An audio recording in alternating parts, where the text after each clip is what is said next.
Hey guys, my name is Jocinda Benjamin, and I am a survivor of gang stalking and being a targeted individual. Let's see, it took me a very long time to finally sit down and come face to face with what's happening around me and what's been going on in my life, my whole life. Um, when I found out I was a victim of gang stalking, by the time I found out, I realized that I didn't realize how long gang stalking was happening to me. Um, Throughout my life, I was always surrounded by narcissists, people who had an issue with seeing my light, people who had an issue with celebrating me, people who came off like they loved me and they really didn't. Um, Parents that just never could really sit still to support me. Um, I could go on and on and on. And for some reason, I always knew I was better than my surroundings. Like I always knew um, more was out there for me, and I deserved more. Um, what I didn't realize with being a targeted individual, why I was being targeted. That was the big question. When I first found out about all the corruption going on around me, the first thing I wanted to do is go after the people that I knew was behind it. And I realized that's where I went wrong because in doing so, that put me in a position where they can, play me like I am mentally unstable and all that stuff. And that's what they do. That's a common thing that they do. They will say that that person has mental health issues, they haven't taken their meds, blah, blah, blah. And I have no mental health issues at all. Um, but that's where I went wrong because I didn't realize that the targeting and the bullying and the gang stalking wasn't about them. It was really about me and me finding my power and knowing my worth and knowing exactly who the heck I am. I was always surrounded by people that, would kind of play me low, play me like I wasn't special, or play me like, what I had to contribute didn't matter, or, I wasn't worthy. But I always knew better. And I realized that this experience, this gang stalking experience, actually saved my life and opened my eyes to all the snakes that have been slithering around me my entire life. When you first find out that you're a victim of gang stalking or being a target individual, you do want to find out who, what, when, where, why, what's going on. What you you do you kind of get dropped into like a twilight zone where you feel like you're in an alternate universe and only you and your bullies know what's going on in that universe, and anyone outside of that universe will just look at you like you're crazy. um, Being gang stalked really is not fun. It's not fun. Am I pushing through it? Yes. But the tactics they use, are not cool. Constantly being hit with energy weapons. For the longest time, I didn't even know I was being hit with energy weapons. Um, I would wake up with headaches. I couldn't sleep. I'm sweating in my sleep, waking up with body aches, pains, my neck, constantly issues with my knees and my elbows and all kind of things. And as I did my research on gang stalking and the tactics they use to kind of confine that individual, I realized, oh, it's energy weapons. Oh, It's just so many tactics I didn't know. And meanwhile, I'm going to the doctor to get CAT scans on my brain. And like even when I was a little girl, my mom took me several times to the doctor because I would get these piercing headaches as a little girl. And I didn't know what was going on. But in doing my research with gang stalking, I realized that it really happens even before birth. Like they start targeting you and bullying you before you're even born. Like just like God already knows what his plans are for you before you're even born, Satan does too. And Satan knew I had a call on my life. I had a huge call on my life. And I was placed in a family and placed around friends, and everything around me basically was built to not see that calling. Every single person. As I did an investigation, the first thing you do when you're a victim of gang stalking, you think about your life. You think about, and I'm 54. I just turned 54, so I went all the way to the beginning, as far as I can remember, and I just did a deep dive on all the weird things that happened to me throughout my life, from I don't know, neighborhood friends, their parents, um, cheerleading advisors, guidance counselors.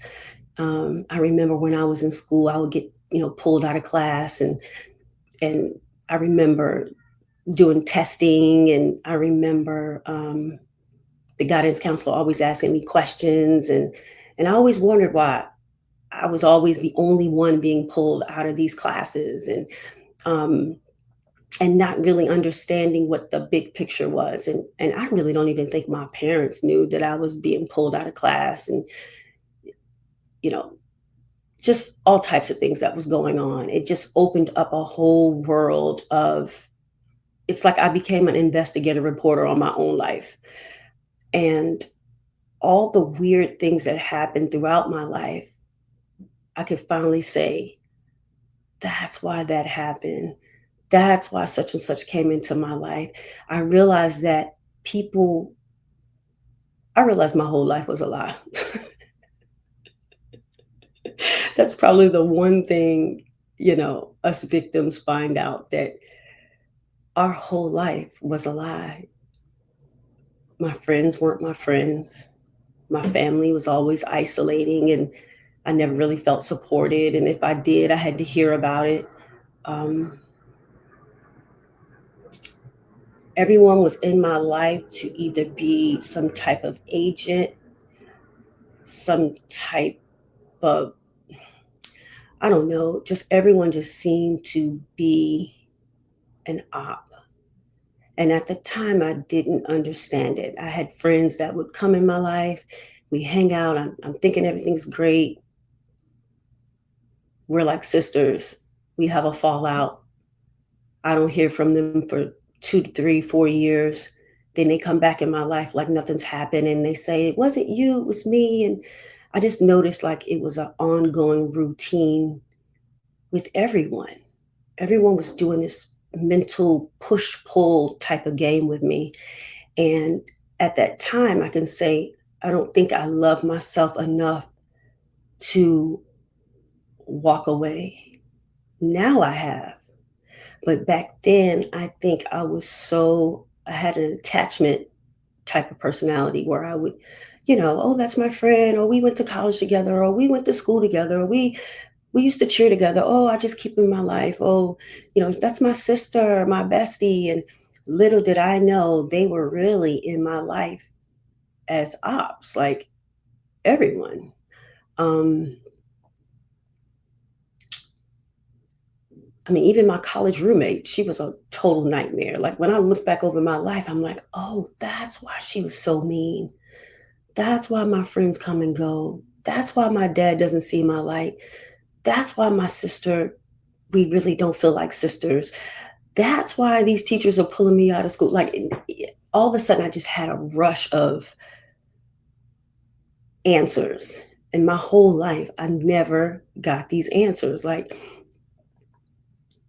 men that, would want to date me and then they would break my heart, or just a whole life, just a lie.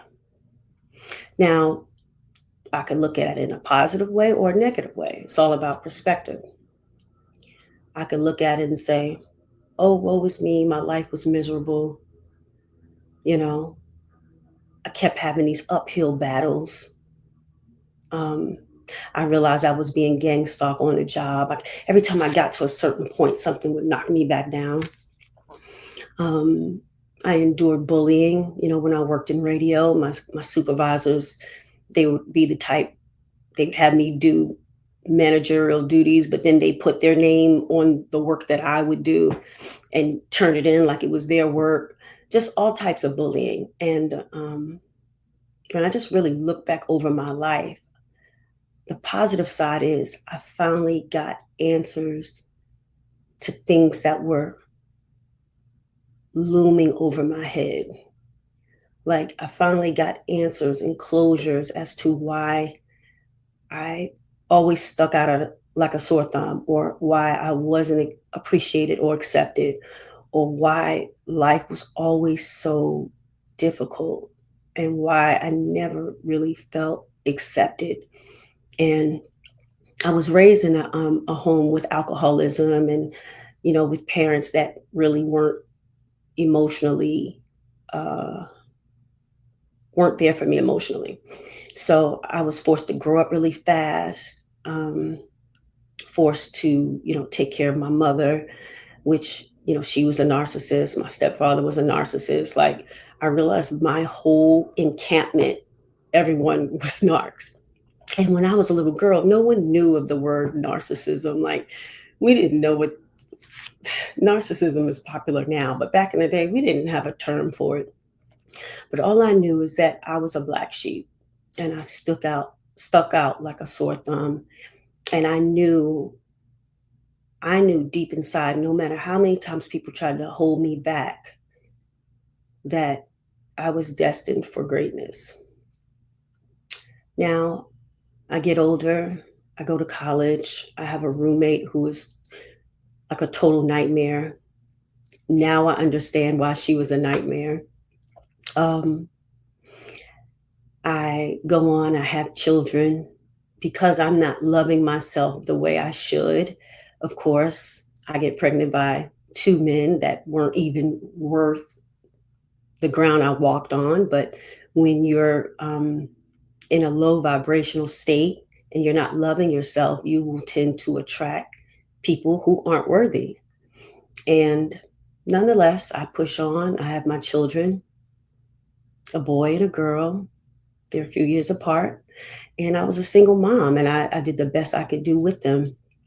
Um, I got pregnant with my daughter um, the last year of college. And then about 4 years later, I got pregnant with my son, two separate dads, but both horrible co-parents. Like, I feel like I probably chose the worst men to ever um, procreate with, but that's neither here nor there. But I realized my point in bringing that up is that I attracted more narcs, people who didn't support me. And I went on, raised my kids the best I could do. And now my daughter, she's a little bit older. You know, she was, doing commercials and stuff like that in Charlotte. And, as her career started to blossom, she had her sights on eventually wanting to get to Hollywood. But before we got there, or got here, I should say, because I'm in Hollywood now, we did a lot of local stuff. She toured in the musical Annie. And when I look back on that, and even when she danced for the Knicks, had a great time dancing for the Knicks. But while on tour with Annie, as I look back over my life, I understand that there were people on tour that gang stalked us. And at the time, I'm not realizing it. The things that my daughter was celebrated for at the beginning of tour, they seemed to love her and all that good stuff. By the time we got to the middle and end, she was being reprimanded for kicking so high and smiling so big. And now we're having, discussions backstage, and the stage manager is telling me I need to dumb my daughter down, and all this, that, and the third. It was just a whole mess. It made the whole experience um, just a mess. And also on tour, there was an older lady who would always pop out when it was time for us to go and go to dinner or have breakfast or whatever. She just always popped out. And she was on tour with her granddaughter, and her granddaughter was a complete, she might as well have been the bad seed on tour. Total nightmare. And I couldn't understand why, for the life of me, we could not shake these people while we were on tour. Well, now that I know about gang stalking and I reflect back over my life, I realized that, yo, this chick and her granddaughter were really stalking us on tour. Um, while on tour, my stepfather passed away, and I had to leave my daughter with a few adults to chaperone her while I was gone. And during that time, my daughter had just got the new Sidekick phone, and the little girl that was on tour, the little bad seed, I'll just call it a bad seed, she actually stole my daughter's phone. And it was a complete mess because I'm not there. I'm back in Charlotte trying to, be there, because my stepfather passed away. And I get this call that my daughter's phone was stolen, and or it was missing at the time. And turns out this little girl actually shows up at my daughter's hotel room, knocks on the door and say, "Do you love me?" And my daughter was like, "Yeah, why?" She goes, "Here's your phone." Turns out this little girl had hid my daughter's phone in a coffee pot. She called herself just playing, but it was a whole to do on set. I mean, on tour. I mean, to the point where the hotel was pulling video in the hallway, like maids was getting involved. Like we were really trying to figure out what happened to this phone. Turns out this little girl had the phone the whole time. So when I look back over my life, I remember traumatic situations like that. And I'm like, God darn it. Joe, y'all been gang stalked the whole time. Now, fast forward, we come off tour. Now my daughter has her sights for Hollywood. Me being the supportive mother that I am, we cross the country July 7th, 2011. We leave, we pack up the car, we leave Charlotte, and we take about 3 days to get to good old Hollywood. Good old Hollywood. This is the land where dreams are made and nightmares are too. This is what I realized. And I thought I was coming to this lovely place to support my daughter's career, which I was. But later on, it comes to my attention that I'm here for something bigger, greater, heavier, darker. And unbeknownst to me, I didn't know that. You got me on that one, God. God tricked me on this one, but it's okay.